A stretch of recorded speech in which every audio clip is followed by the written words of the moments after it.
कांग्रेस ग्रामीण इलाकों में जबरदस्त तरीके से जिस तरह से परफॉर्म कर रही है, जिस तरह से उसने जीत दर्ज की है, मुस्लिम बहुल सीटों पर भी कांग्रेस का परचम लहराया है। लेकिन सबसे बड़ी जो हैरानी हो रही है वो हो रही है लिंगायत बहुल सीटों को लेकर, जिस पर बीजेपी को बहुत ज्यादा घाटा हो गया है।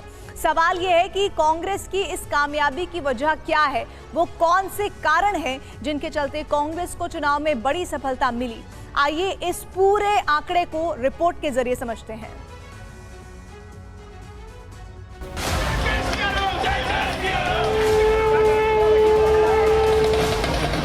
कर्नाटक में कांग्रेस की जीत में कई फैक्टर्स ने काम किया।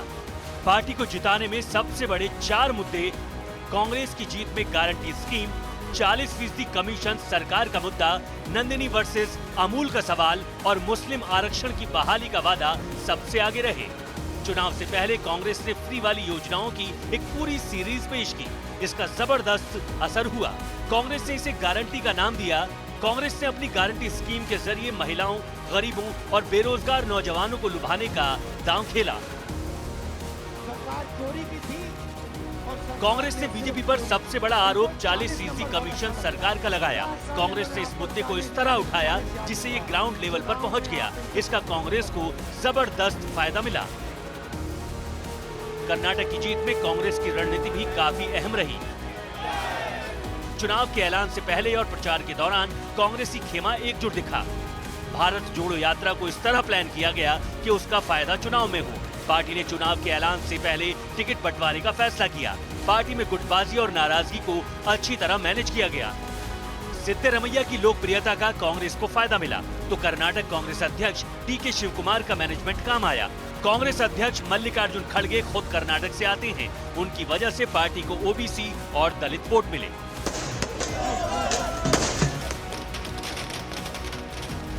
राहुल गांधी की भारत जोड़ो यात्रा का कर्नाटक में अच्छा असर तो दिखा, साथ ही प्रियंका गांधी ने जिस तरह कर्नाटक में कैंपेन किया उससे भी माहौल बदला।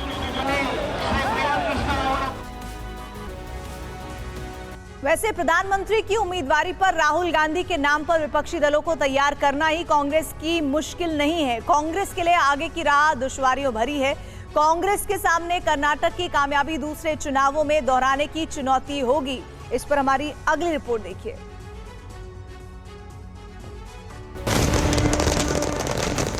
कर्नाटक की जीत ने कांग्रेस नेताओं और कार्यकर्ताओं के पस्त हौसलों को नए पंख लगा दिए हैं। कांग्रेसी उत्साहित हैं और आने वाले चुनाव में जीत का दम भर रहे हैं। जीत हमेशा एक जोश और उत्साह देती है। हमारे कार्यकर्ताओं में एक उत्साह है और आने वाले जो 5 या 6, अगर जम्मू कश्मीर में भी हो जाता है तो 6 जो चुनाव आने वाले हैं उसमें आपको इसका प्रभाव दिखेगा। जोश और उत्साह अपनी जगह है, लेकिन इस साल के आखिर में जिन राज्यों में चुनाव होने हैं उनकी सियासी तासीर कर्नाटक से बिल्कुल अलग है। शुरुआत राजस्थान से करते हैं, जहां राजनीति के दिग्गज अशोक गहलोत की सरकार है। कर्नाटक के नतीजे आए तो गहलोत ने ट्वीट करके लिखा, आने वाले राजस्थान, मध्य प्रदेश, छत्तीसगढ़ और तेलंगाना विधानसभा चुनाव में कर्नाटक दोहराया जाएगा। राजस्थान, मध्य प्रदेश, छत्तीसगढ़ जो भी चुनाव आएंगे सब जगह इनको सबक मिलेगा। अब इनको सबक सिखाना शुरू कर देंगे। दावा अपनी जगह है, लेकिन राजस्थान कांग्रेस का एक सच ये भी है कि यहाँ कांग्रेस को पहली लड़ाई पार्टी के अंदर जीतनी है, क्योंकि पार्टी के 2 सबसे कद्दावर नेता अशोक गहलोत और सचिन पायलट खुलेआम लड़ रहे हैं। दोनों नेता एक दूसरे को भला बुरा कहने का कोई भी मौका नहीं छोड़ रहे हैं। ये लोकतंत्र की खासियत है। आज यहाँ एक मंच पे सब बैठे हुए हैं, कांग्रेस, बीजेपी कोई हो, ऐसे मौके बहुत कम आते हैं। लोकतंत्र में दुश्मनी तो होती नहीं, आपस के अंदर विचारधारा की लड़ाई है, सब अधिकार अपनी बात कहने का। और मैं समझता हूं वो परंपरा देश में इस रूप में हो जब देश में प्रेम, भाईचारा, प्यार, मोहब्बत आपस में सभी जाति, सभी धर्म के बीच में हो। टैक्स था, हमने कुछ एलिगेशंस लगाए थे, पब्लिक डोमेन में लगाए थे। हम 4.5 साल कुछ करेंगे नहीं तो सवाल जनता के मन में आएगा ना, क्यों नहीं कर रहे।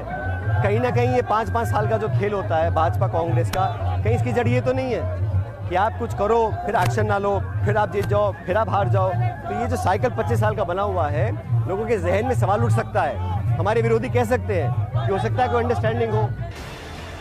कर्नाटक में कांग्रेस की लीडरशिप एकजुट थी, जिसका उसे फायदा मिला, लेकिन राजस्थान में कांग्रेस के नेताओं की सड़क छाप लड़ाई कर्नाटक जैसी जीत के रास्ते का सबसे बड़ा रोड़ा बन रही है।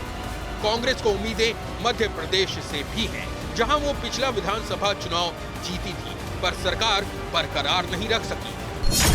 मध्य प्रदेश में कांग्रेस के इंजन को इस वक्त कमलनाथ और दिग्विजय सिंह की जोड़ी चला रही है। दोनों के बीच कोई बड़ा विवाद सतह पर नहीं दिखता है, लेकिन यहाँ इस जोड़ी के सामने मुख्यमंत्री शिवराज सिंह चौहान बड़ी चुनौती है। एमपी में पीएम मोदी भी बड़ा फैक्टर है। 2018 में कांग्रेस विधानसभा चुनाव जीती थी, लेकिन अगले साल हुए लोकसभा चुनाव में कांग्रेस का सुपड़ा साफ हो गया। कांग्रेस सिर्फ एक सीट जीत पाई।